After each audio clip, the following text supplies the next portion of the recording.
welcome to the show. As I mentioned, this is Motivational Movement, and it'll be on Live to Give TV. And honestly, Juanny, I just want to start off.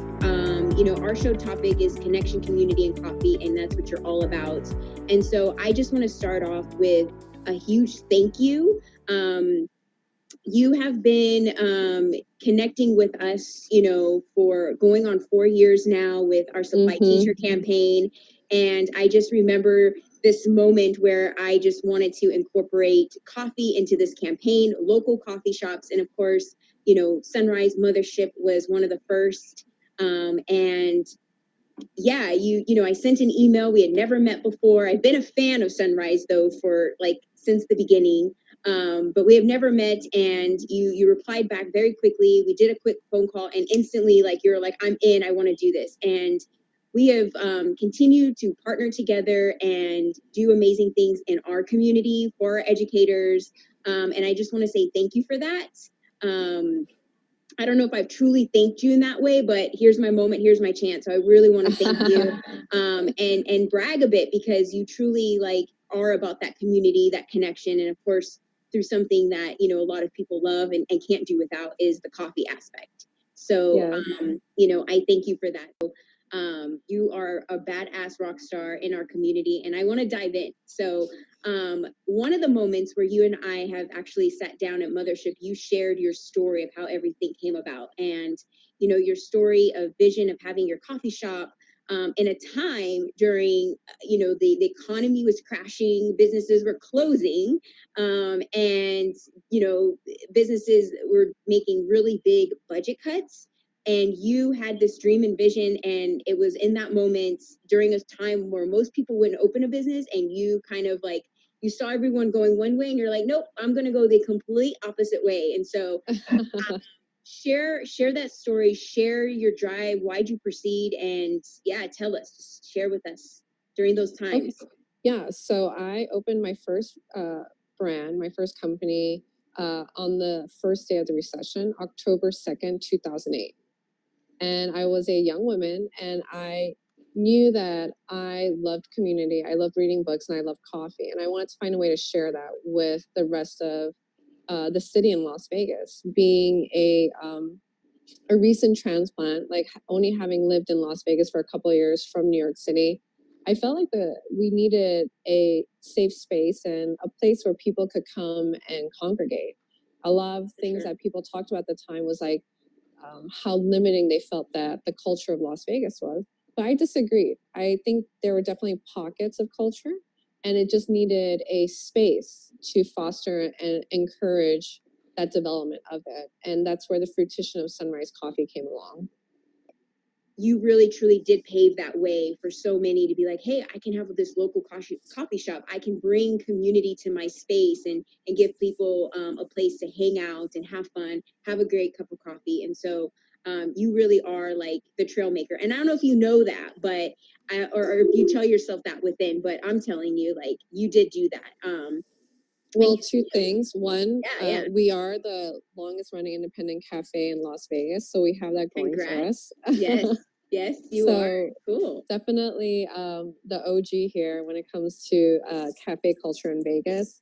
And number two, the biggest reason for creating a cafe culture in Vegas is because it is my why. It is what drives me and my being and my existence. Everyone has a different why. For sure. And we're all different human beings, and we all have different perspectives, and we bring glory to the universe that we live in. And for me, it's in particular just wanting to be in community, to share community, and to create communities. And I will be doing that till the end of my days. That's amazing. So what motivated you as an entrepreneur prior to COVID? What already inspired you and kind of always, woke you up every day? And then do those tactics now or rituals that you did before still motivate you? And my third part of that, what have you adopted now during these times since so much has changed? So kind of walk us through kind of the beginning, the middle, and kind of where we are now at this point, and in terms of inspiring and motivation that you have within yourself. And I'll be honest, like before COVID, my ritual waking up every morning was a palpable sense of anxiety to get stuff done. And I think that it was one of the things that I accepted, becoming an older woman, raising children and running a company, was that I would have to live with a low level sense of anxiety, thinking that that was my lot in life. And I have to say that that's a very static way of thinking, and I am not a static person. And I sort of became a very static person. And it was, even though I was still moving from my why and participating in my company, I think before COVID, I set myself on a path that was very different from where I started, and not in a bad way, but I don't believe it 100%, even though it aligned my value systems, charitable giving, working with the community, and all these things were lined up. And my company was growing every year, quarter after quarter. My numbers look great, great professional reputation around town. But personally, I think that there was a disconnect that I wasn't noticing. So when COVID came along, those rituals that I had actually became something simple as like minor anxiety every morning, ballooned into an overwhelming sense of despair. And even though professionally I pivoted and I did a lot of things to keep my company and my brand moving forward and making it solvent, because we haven't shut down. We have not closed, not even a single day. Right. And it was one of the things I refused to do. Our company is a part of our customers' daily life. And it would be a disservice to my community not to be a part of their daily life, especially during a crisis like this, because people need some kind of normalcy. And coffee is that for people.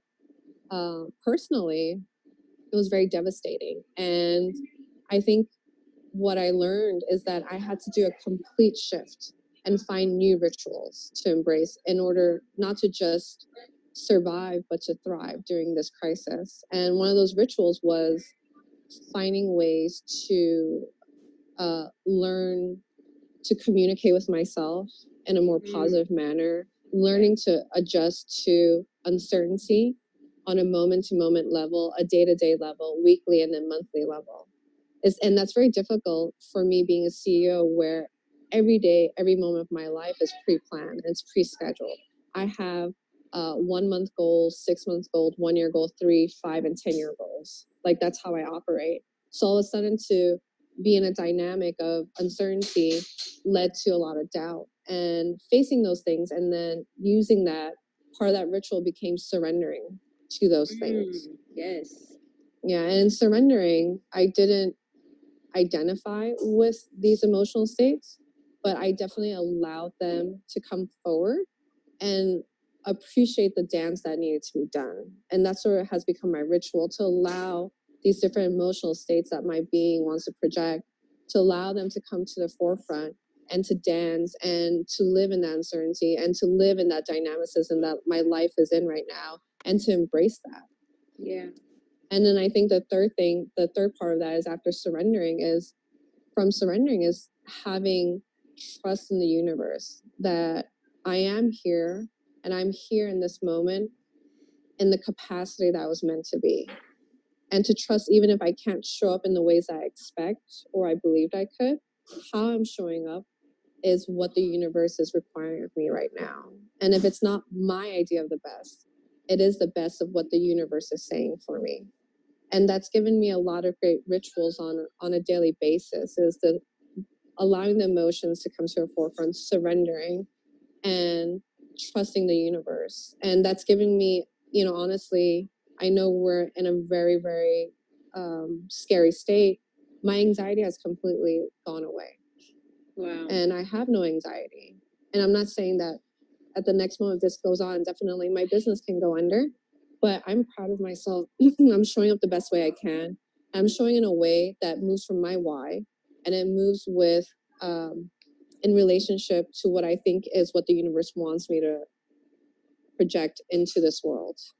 And it's given me a lot of deepening and a lot of space to find joy, which is the final product, is that I find joy being in my car and being able to drive to work.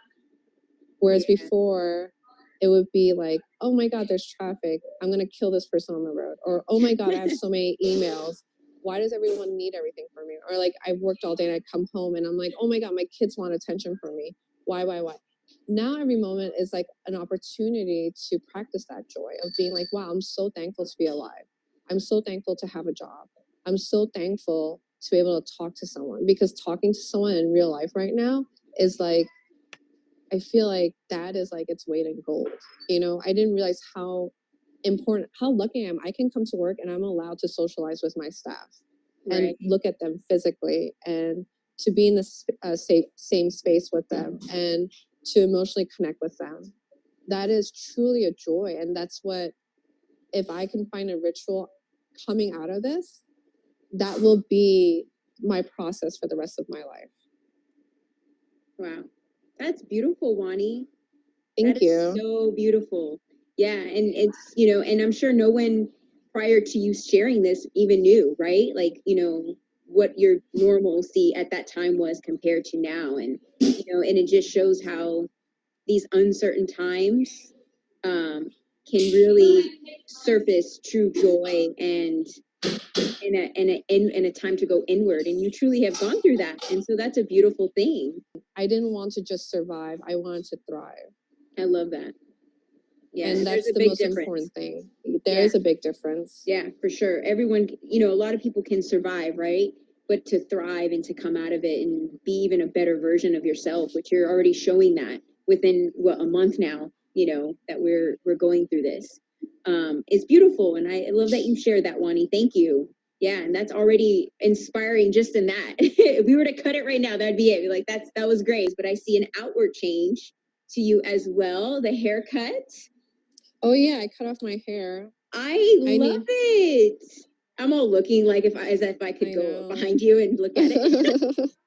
I need to match my inner with my outer. It is so cute. You look really beautiful with short hair. Thank you. Thank you. You're so kind. What made you just go, let's do this? I'm chopping it. I'm cutting it.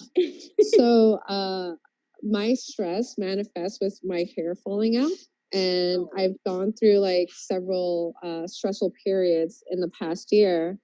And I noticed, like, I'd wake up every morning and I'd look at myself and I'm like, I am a beautiful being. I love myself. I'm beautiful. Yes. I'm worthy of being here. But all I saw was like patches of my hair missing. And I was like, and it just reminded me of all my failures. You know, it reminded me of all the things that I stressed out about and I lost through my hair. And I was like, you know what? My hair isn't identifying with me. It's like these hair follicles are committing suicide and they're taking their friends with them. And I was like, oh, hell no. You know, we need to stop this nonsense. And I was like, I don't identify with my hair. My hair represents all the baggage, all the things that I wasn't competent, all the stress that I took on, all the failures. And I was like, and I'm not a failure. And I was like, if the universe, obviously it's very difficult to find a hairdresser during COVID. Right. The universe agrees with me. The universe will find me a hairstylist to cut my hair. That's awesome. The first thing I did, I reached out to my network and, you know, everyone's like, I can't do it. I can't do it. I can't do it. And rightfully so. You know, I was asking people, please, this is a charitable mission. You know, like I am mentally and it'll make me feel better. And I love every one of the hairstylists I know. And for whatever reason they said no. And I was like, that's fine. And I was like, the universe will provide. And I eventually got connected with a barber and he only cuts men's hair. Oh. And he was like, I'll cut your hair. So I went and I slept over to his apartment and he spent like 2 hours cutting my hair and he thoroughly enjoyed it. He was so happy cutting my hair. We got to talk and I was like, oh my God, you are, there's a term for it called psychopomp, which is a guide in life. And I was like, you're my psychopomp right now. You're guiding me. You're letting me bloom into this next stage that's being welcomed into my life. And he was 23-year-old. He has like old school like razor blade that he clips in and like cuts the hair. Oh, wow. Super like craftsman, super focused on what he does. A true like a artist, disciplined artist. Yeah. And he cut my hair like this and he was like, this is you. And I was like, awesome. And I was like, well, can you give me a fade? Can you make it like a little bit more, you know, serious? And he was like, nah, girl. He was like, you're a little too aggressive. We got to make your hair look more feminine. And I was like, all right, cool. Okay, so let's dive in more about the true connection, especially with Mothership, Sunrise, your coffee. Coffee already brings people together. Like that's just, I think the magic behind it. And as you know, I'm a huge coffee drinker, coffee person. And so it's a way to connect. And, me personally, like I love being able to sit at a coffee shop with friends or colleagues or now virtually and have a good cup of coffee and good conversation. And so even though we can't technically do that right now, you're still connecting with the community and doing some really cool things, innovative things, that I kind of want to just burst out and share. But this is your story that you're kind of taking us on the journey of right now, from 2008, October 2nd, to, just kind of fast forwarding to now, and the way you've grown in these, over 10 years, 12 years now, and also, going through a pandemic with the world.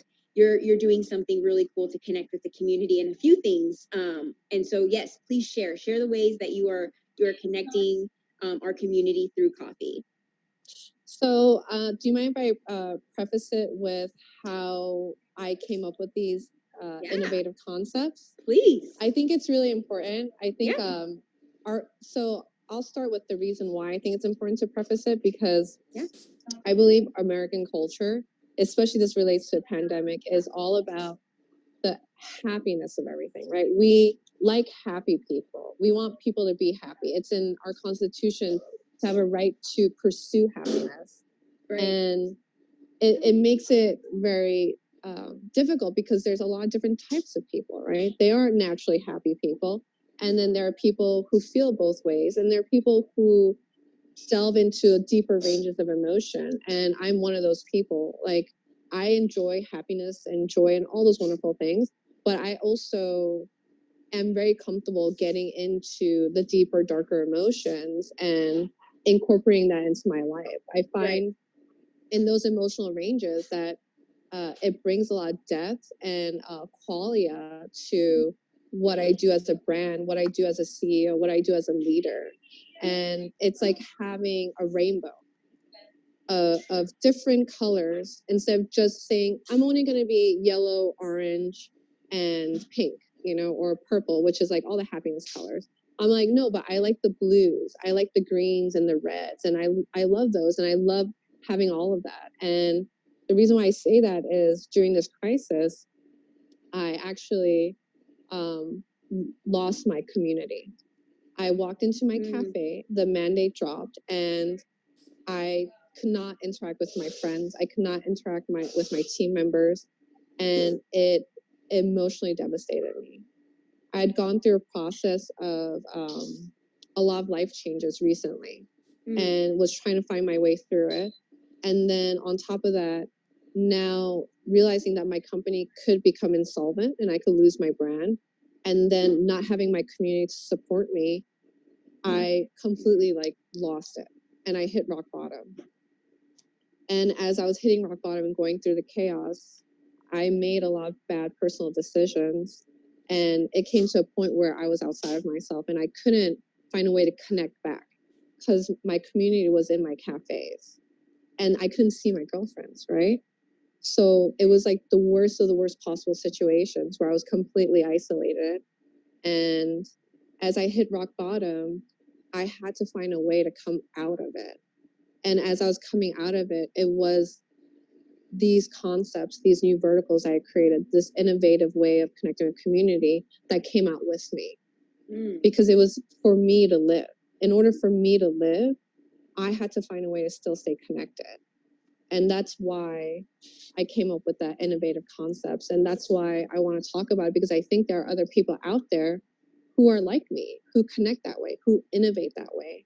And I think the people like me are not really promoted positively in our community, right? They're usually said to have some kind of mental health disorder. They're told to take some kind of prescription pill, and they're not valued for the depths of their emotionality and the innovative process that brings along with it.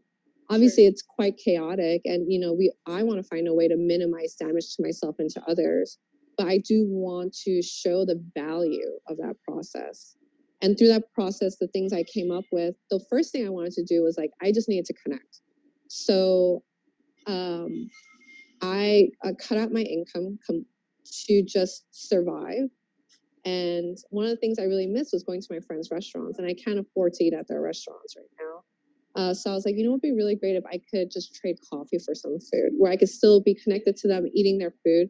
And that's where the coffee barter came along with, where I was like, okay, how can I trade coffee with the people I love?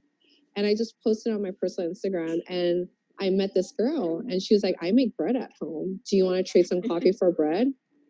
And we met, and she was crying, I was crying. Obviously, we were very safe, socially distant. She never touched, I never touched her. She never touched me. She went and picked out her own coffee. I took the bread that she made. And it was so beautiful because we were able to connect. Like, I never met her before. She had baked all afternoon to bring this bread for me to share with my team members, for me to share with my children. And I took that bread, and she got to take coffee home. And we toasted the bread, ate it with butter here in the shop, and it was glorious because we knew where the bread came from. And I took it home, and I fed my children with it. And they're like, oh my God, this bread's amazing. And through that process, I kept thinking about her. I kept honoring her. And I knew that she was taking my coffee home and doing the same thing, where now she's drinking my coffee and thinking about me and thinking about what I've done. And that, it sounds sort of like, well, you're just thinking about each other. What value is in that? That carried me through.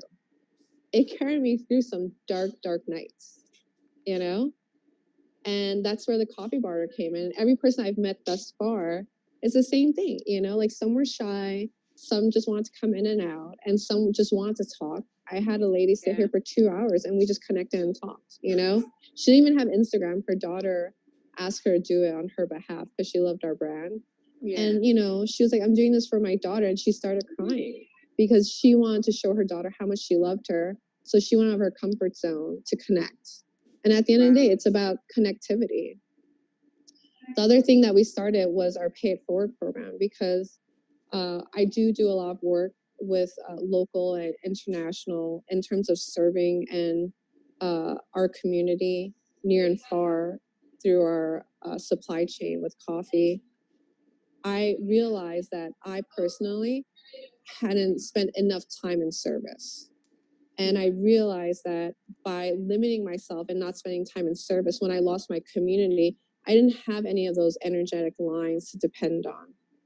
And the best thing you can do when you're about to hit rock bottom or you're in chaos is to serve others. Right. And I hadn't given myself the opportunity. I had served through promotions, donating coffee, giving money away, but I hadn't personally done service. And I realized that I limited myself and I limited my opportunity. And I told myself I would never live like that again, that I would be the one to leave my company in service. And that's how I created the Pay It Forward program.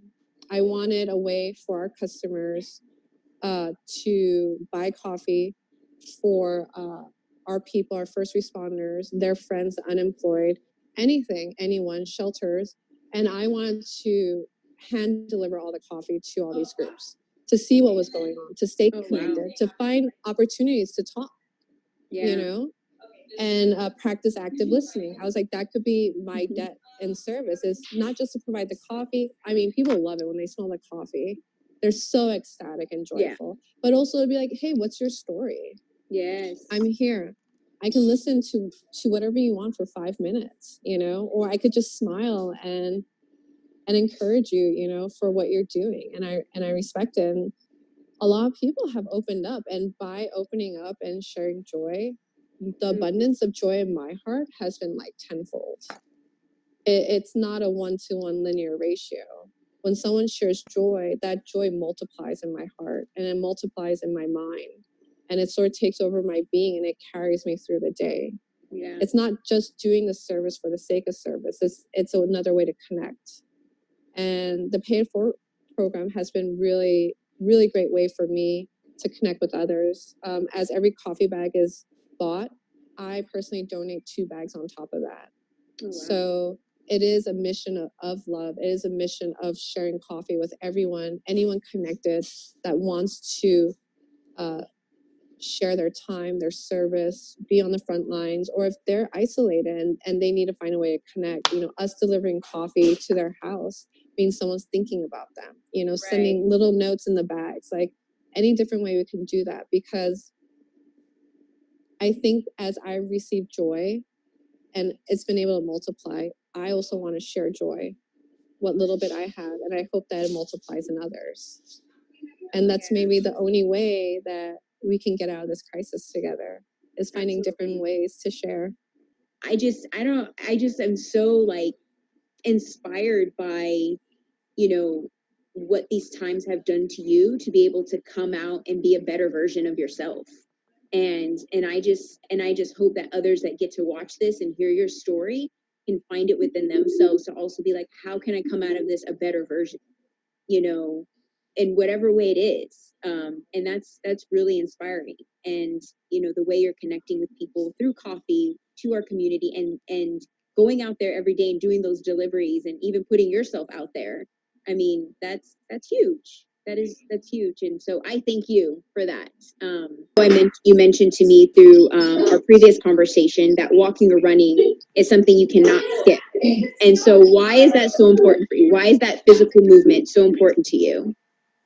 So walking and running is super duper important because I spend most of my day up here, and I've been practicing to share with my heart. But I am a very physical person, and by walking, I'm taking all those thoughts in my head and it's moving and engaging through my body and my core, and the energy then dissipates out towards the earth and it grounds me. So it resets me for the next day. It allows thoughts that maybe were like on a hamster wheel situation. It allows that thoughts to carry forward to fruition, or it allows it to sort of just be put away. Because if I haven't come up with a solution for it, either my unconscious needs to, or I don't have the solution for it and I need to let it go, which is fine too. Yes. And then start focusing on a different perspective, start focusing on different matters then. Yeah. Because some walls, if you can't climb up the wall, there's always a different way around it. And a lot of that comes from like our unconscious and our heart and our ability to perceive things that our mind can't perceive at the moment, or our ego can perceive. So I've been practicing on the running, the walking allows those mechanisms to then take place. And then a habit, the great thing about doing it daily is it becomes a habit. So then your body then naturally trains to do that.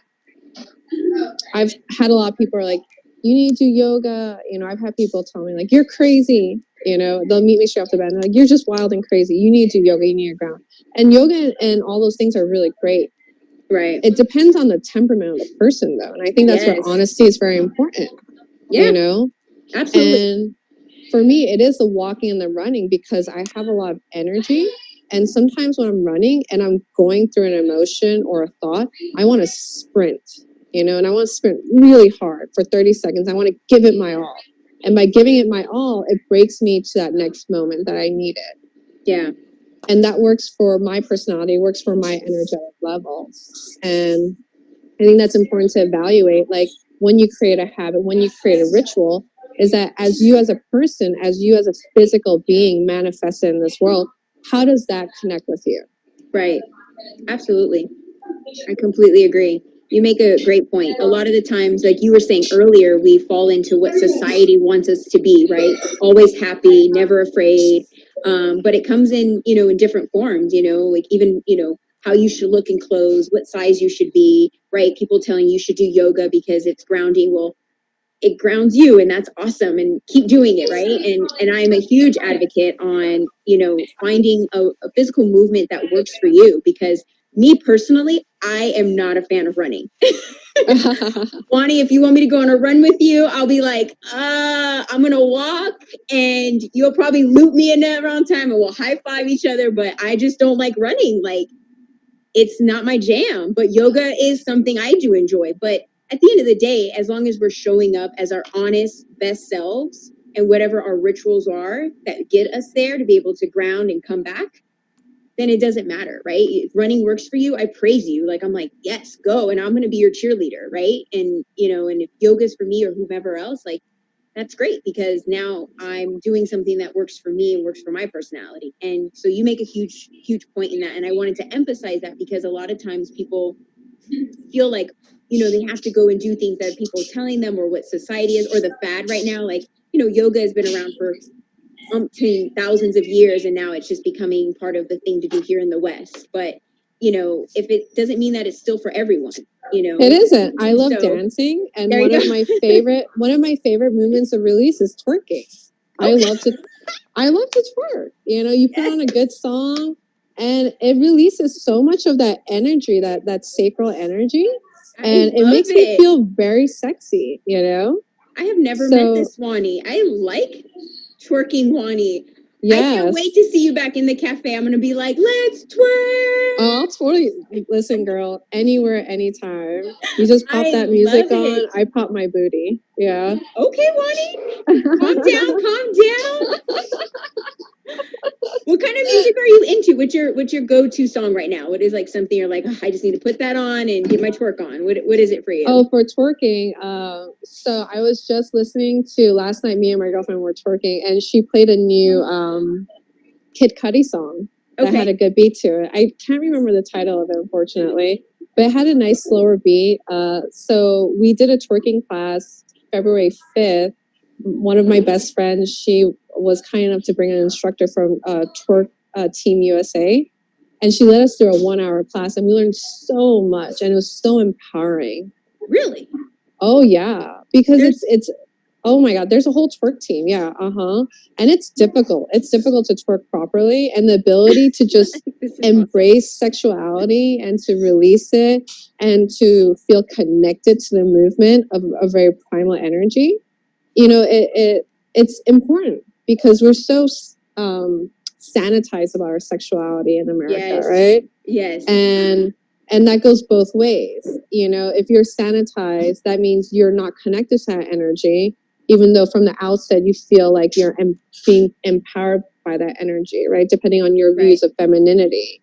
Because a lot of people are offended by twerking. They say that it's disintegrating to the movement for women empowerment and so on and so forth. And I disagree. I think that if I'm owning that and I'm feeling comfortable with what I'm doing and I feel like I'm gaining energy and I'm connected to my power, as long as I have my boundaries and I make my decisions on what I want to do with that, that's complete ownership of what's going on. That's awesome.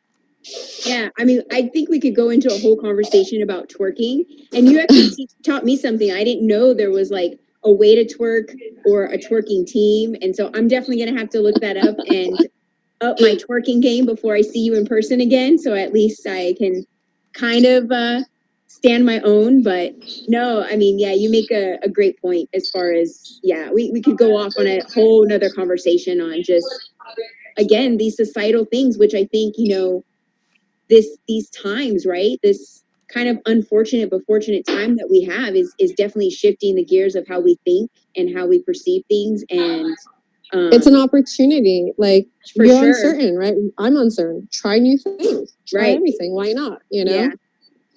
Try twerking. Try twerking. Try yoga. Try running. You know? I love it. Well, one more thing I wanted to just tap in with you, and this could be the answer, because I think twerking would be the best answer, but just to kind of ground down, right? Speaking of grounding down, what gets you moving spiritually? So at the end of the day, or even the beginning of your day, if you have a morning ritual or evening ritual, what is kind of that thing besides running that, and it could be running, that just spiritually grounds you down and either lightens you up to start your day or ends your day for you? So for starting my day, one of my rituals is I'll go into the mirror and I will look at my face and I will just observe my face. And after a while, I start smiling and I go, you're a pretty awesome person. You know that? And I go back to like, really? I'm like, yeah, I love you. I was like, I love you too, And I look at myself and I smile and I'm smiling back. And I go, wow, I'm okay. I'm okay. You know, I am okay. And then, you know, play whatever's inspiring me for music. And then I go out into the day and I practice active listening. I practice surrender. I practice a lot of just giving space to my projections. I have a lot of projections, you know, a lot of like prejudgment, all those things. And just now is the opportunity to practice it. I mean, once we get busy, I might just go back into my normal mode. And I'm hoping that that doesn't happen. I could be this person, you know? And at nighttime, I've been lucky now that things have been quiet. I can go into my backyard and I spend about like 3 hours in the backyard every night, listening to music, reading books, reading different books, seeing what inspires me, and then just sort of like processing my life, you know, and processing and being okay with like, you know, what feelings come up with that processing. Oh, am I feeling lonely right now? Or am I okay with solitude? Or, oh, I'm noticing that I'm reaching for something, you know, like, am I reaching for alcohol? Am I reaching to text someone because I'm bored? All these things are a great way to just sort of like sit there and observe it. Yeah. And then be like, okay, this is not something that I want to do, or I am doing this. I'm reaching someone because I'm bored. Well, who can I reach to that I can have a great conversation with? Right. That's awesome. You brought up so many different points, and I feel like if we had more time, I'd really want to dive into all those things. But I think the biggest thing is that, you know, what you've taught me during, you know, this about 45 minutes is just to continue going inward and continue being honest with yourself and, you know, using this time to tap in and go, who am I? And I think the second biggest thing you taught me right now and motivated me towards is go right when everyone's going left. You see everyone go in the opposite direction, because you know that is where the creativity is, that is where the innovative is, and that is where our true self is. Because when we're following others, we're not being true to our true selves, because we're following everyone else's wants and needs and things that we should be or told to be. And so I appreciate you so much, Juanny, for what you're doing. And you know, I was always a fan of your brand before, and you know, to have this moment to get to know you even deeper, I'm even more of a fan of you and the person and what you're building and continuing to build for our community. So I thank you for that. And I thank you for your time and just going deep with me in this time and sharing your story. And I know so many people are going to be able to also feel inspired and motivated because of you and your story and what you're doing. Thank you. Absolutely. And so I do want to say before we end, you guys who, if you're watching, if you're in Vegas or not, if you come to Vegas when we're allowed to travel again, make sure you visit Mothership. 3 locations soon, but 2 for sure right now. And then there's always Sunrise. And if you do live in Vegas, you know, figure out some kind of thing you can barter with. I love that idea, and or pay it forward. You know, buy a bag for your first responder or someone sheltered or isolated, and Juanny is going to deliver it to them on your behalf and connect with them and give them a great cup of coffee, because I for sure know that is definitely still a need in my life, even during these times. I will not go backwards in that area.